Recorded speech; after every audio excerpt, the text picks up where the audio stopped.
ಮಾಧ್ಯಮ ಸ್ನೇಹಿತರೆ, ಇವತ್ತು ತುರ್ತು ಪತ್ರಿಕಾಗೋಷ್ಠಿಯನ್ನು ಕರೆದು ಏನು ಬಿಡದಿ ಟೌನ್ಶಿಪ್ ಅನ್ನೋ ಹೆಸರಿನಲ್ಲಿ ಬೈರಮಂಗಲ ಪಂಚಾಯಿತಿ ಮತ್ತು ಕಂಚಗಾರನಹಳ್ಳಿ ಪಂಚಾಯಿತಿಯ ಸುಮಾರು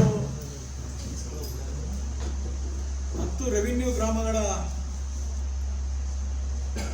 ಮರಣ ಶಾಸನವನ್ನು ಮಾನ್ಯ ರಾಜ್ಯದ ಉಪಮುಖ್ಯಮಂತ್ರಿಗಳಾದಂಥ DK ಶಿವಕುಮಾರ್ ಅವರು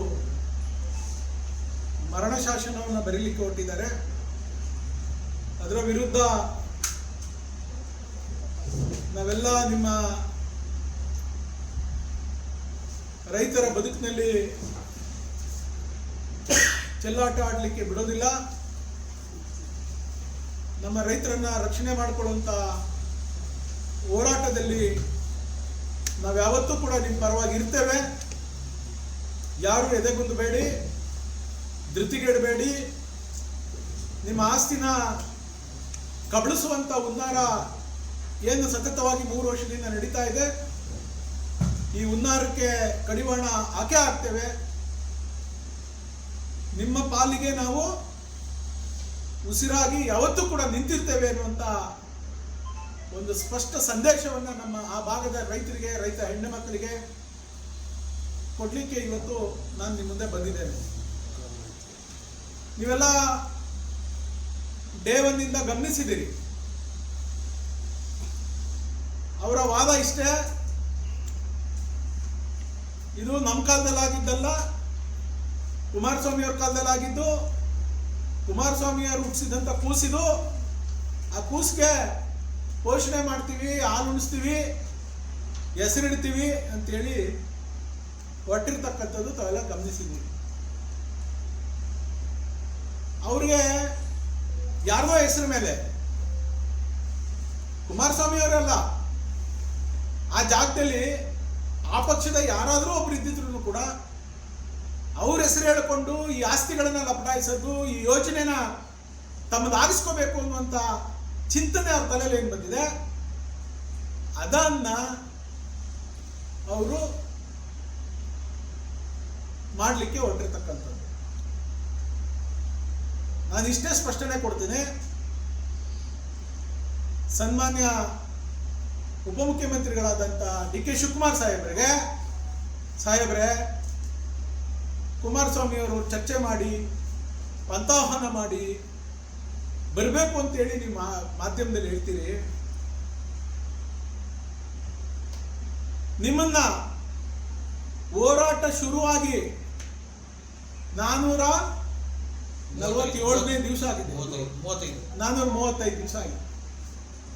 435 ದಿವಸದಿಂದನೂ ಕೂಡ ಆ ರೈತ ಹೋರಾಟಗಾರರು, ನಿಜವಾದ ರೈತರು, ನಿಜವಾದ ಬೇಸಾಯ ಮಾಡಿಕೊಂಡು ಆಸ್ತಿ ಉಳ್ಳಂಥವ್ರು, ತಲತಲಾಂತರದಿಂದ ಅವರು ಪಿತ್ರಾರ್ಜಿತ ಆಸ್ತಿಯನ್ನು ರಕ್ಷಣೆ ಮಾಡ್ಕೊಂಡು ಬಂದಿರತಕ್ಕಂಥವ್ರು, ದಿನ ಅವರು ಜಮೀನಲ್ಲಿ ಬೆವರು ಸುರಿಸಿ ದುಡಿದು ರೇಷ್ಮೆ ಬೆಳೀತಾ ಇರ್ತಕ್ಕಂಥವ್ರು, ಹೈನುಗಾರಿಕೆ ಮಾಡ್ತಾ ಇರ್ತಕ್ಕಂಥವ್ರು, ತರಕಾರಿ ಬೆಳೀತಾ ಇರ್ತಕ್ಕಂಥವ್ರು, ತೆಂಗು ಮಾವು ಬಾಳೆ ಬೆಳೀತಾ ಇರ್ತಕ್ಕಂಥವ್ರು ನಿನ್ನ ಕೂಗಿ ಕರೀತಾ ಇದ್ದಾರೆ, ಬನ್ನಿ ಸ್ವಾಮಿ, ನೀವು ಕನಕಪುರದ ಮಗ, ಪಕ್ಕದ ಕೂಗಳತೆ ದೂರದಲ್ಲಿದ್ದೀರಿ, ನೀವು ಇವತ್ತು ಬೆಂಗಳೂರಿಗೆ ಹೋಗಿ ನೀವು ಸೆಟ್ಲ್ ಆಗಿರ್ಬೋದು, ಬನ್ನಿ ನಮ್ಮ ಕಷ್ಟ ನೋಡಿ, ಬನ್ನಿ ನಮ್ದು ಏನೈತೆ ಅಂತ ಕಷ್ಟ ಸುಖ ಕೇಳಿ ಅಂತ.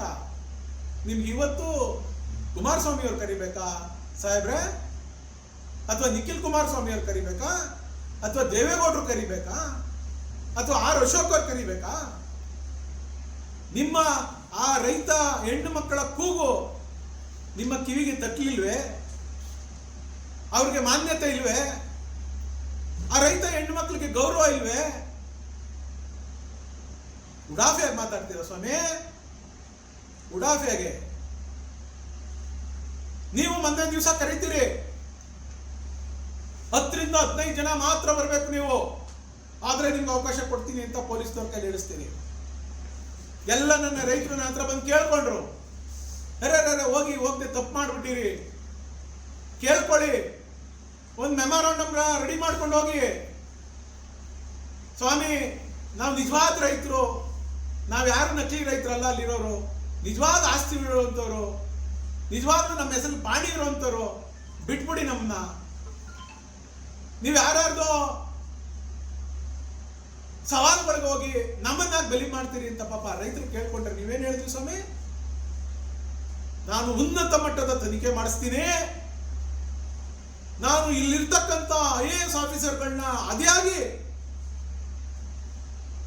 ಸೀನಿಯರ್ ಆಫೀಸರ್ಸ್ಗಳನ್ನ ಕಳಿಸ್ತೀನಿ, ನಾನು ಇನ್ನೊಂದ್ಸರಿ ಕೂಲಂಕುಷವಾಗಿ ಯೋಚನೆ ಮಾಡ್ತೀನಿ ಅಂತ ಹೇಳಿ ಅವ್ರಿಗೆ ಭರವಸೆ ಕೊಟ್ಬಿಟ್ಟು ಅದ್ರ ಮಾರನೆಗೆನೆ ನೀವು ನಿಮ್ಮ ಪಟಾಲಂಗಳನ್ನೆಲ್ಲ ಕರ್ಸ್ಕೊಬಿಟ್ಟು ಜೈಕಾರ ಹೊಡಿಸ್ತೀರಾ? ಬಾಲಕೃಷ್ಣನ ಜೊತೆ ಕುಂಡಿಸ್ಕೊಂಡು ಜೈಕಾರನ ಏನು ಉಬ್ಕೊಂಡು ಮಾತಾಡ್ತೀರಾ ಸ್ವಾಮಿ? ಬಂದ್ ಹೇಳಿ ಸ್ವಾಮಿ, ಇಲ್ಲಿ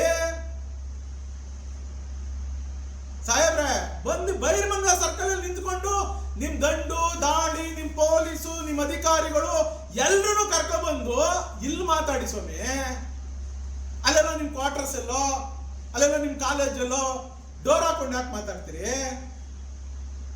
ಇಲ್ಲಿ ಮಾತಾಡಿ, ನಾವು ಬರ್ತೀವಿ, ನಾವು ಬಂದು ಕೈ ಕಟ್ಕೊಂಡು ನೋಡ್ತಾ ಇರ್ತೀವಿ.